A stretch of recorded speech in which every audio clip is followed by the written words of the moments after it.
Hi guys, here we have a 2017 Honda CR-V. I'm going to show you how to replace the front brake pads and rotors. I've already taken off the front wheels on this car and we're going to replace this rotor and the two brake pads, and then obviously repeat the process on the other side of the car. So if you start out by just turning the wheel out, I'm going to undo the bottom caliper slide bolt. You can undo both, but it's not really necessary. So you just need a 14mm socket or spanner to do that. Sometimes you can rattle them off. Other times they're a bit tighter.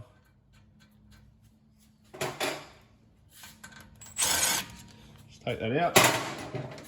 And then from there, you can lift the caliper up. If you've got a hook, it's quite handy. From there, you can just hold the top rubber and slide the slide out of the caliper cradle. It's handy to have a hook, like I said, just so that you can hook that up so it doesn't hold a lot of weight on the brake hose. Get up a bit higher. Just sit that off to the side for now. From there, you can just pop out the brake pad clips out of your way. Pop out the brake pads. Just take note that the inner pad is the pad that has your wear sensor on it.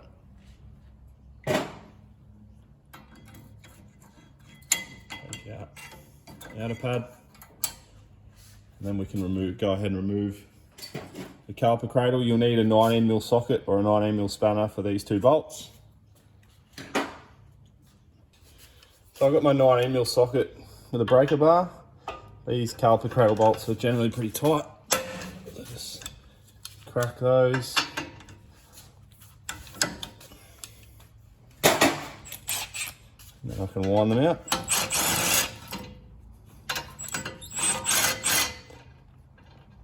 And take off the cradle. So from there I can straighten up my wheel, just keeping an eye on the caliper behind us. I'm going to have to undo this Phillips head screw here, so I've got an impact driver to crack that off. I'm just going to hit that to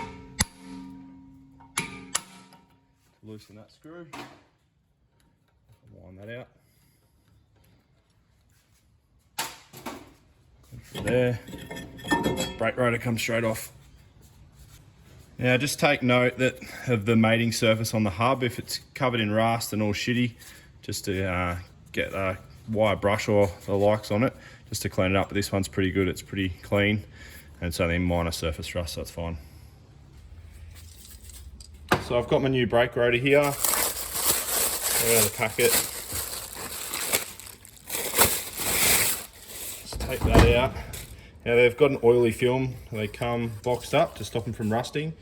So just get some brake cleaner, spray it around the rotor. Just wipe that off to get rid of the oily film so it doesn't contaminate your brand new brake pads. And repeat the process on the other side.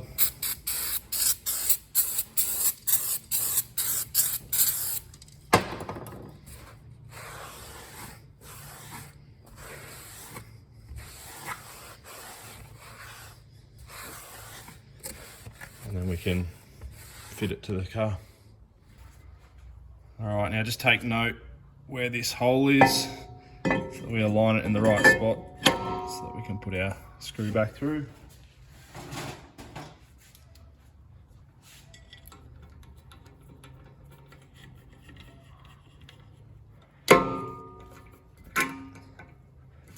Screw that right up, and then just lock that up. Here I've got my two caliper cradle bolts and my caliper bolt.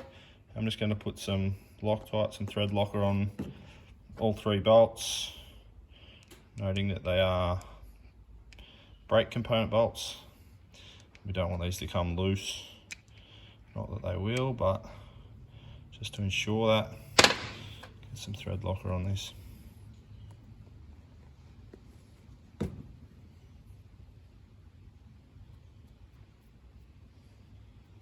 you go. Turn the wheel back out. My cradle in.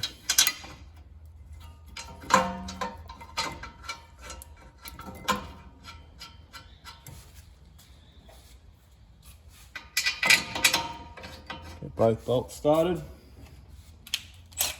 I can wind them in.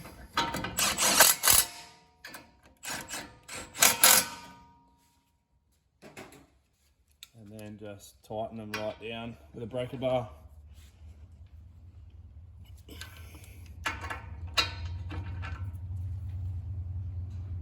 There we go.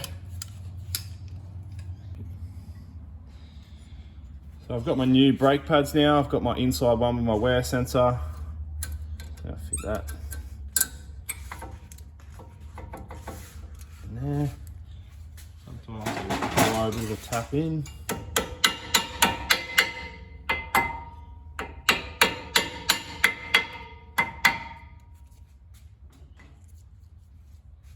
I've got my outside pad. Fit that.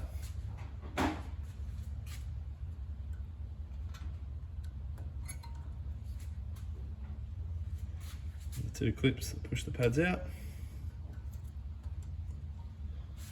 From there, I grab my caliper. Now just check your caliper slides before you put them back in, that they're freed up. I can feel that there's plenty of grease on the bottom one. It's nice and smooth operation, and the same with the top one. You don't want them to bind up. If they are all bound up, you'll just take them out, clean them up and grease them up. So we can put our caliper back on.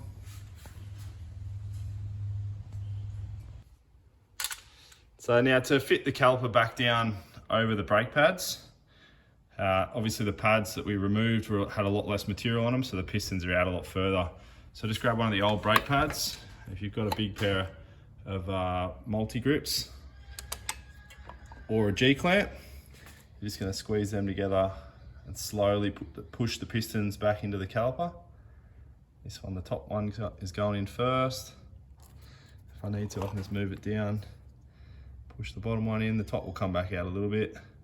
They'll slowly work their way back in. Now, it's important to note that you don't have the other caliper off the brakes while you do this, otherwise you'll push the pistons out of the other caliper on the other side of the car, which will be no good. And there you can see the pistons have gone all the way back home, and now I can rotate the caliper down, holding the brake pads in, and slide it down over the brake pads and over the caliper slide down the bottom. Now I've just got to fit that last bolt. Now all I've got to do is put my last caliper bolt in, just wind that in and tighten it up, and there we are, that's all done. So there you have it. We've replaced the front brake rotors and the front brake pads. Now all we have to do is fit the wheels back on, and then when you bring the car down to the ground, just make sure you pump the brake pedal 3 or 4 times till you get a pedal. Otherwise, at the moment, there's a bit of a gap from the pistons and the brake pads, so you won't have a brake pedal straight away. So that's just important that before you do drive away, you push the pistons and meet the pads so that you've got a brake pedal. There you go.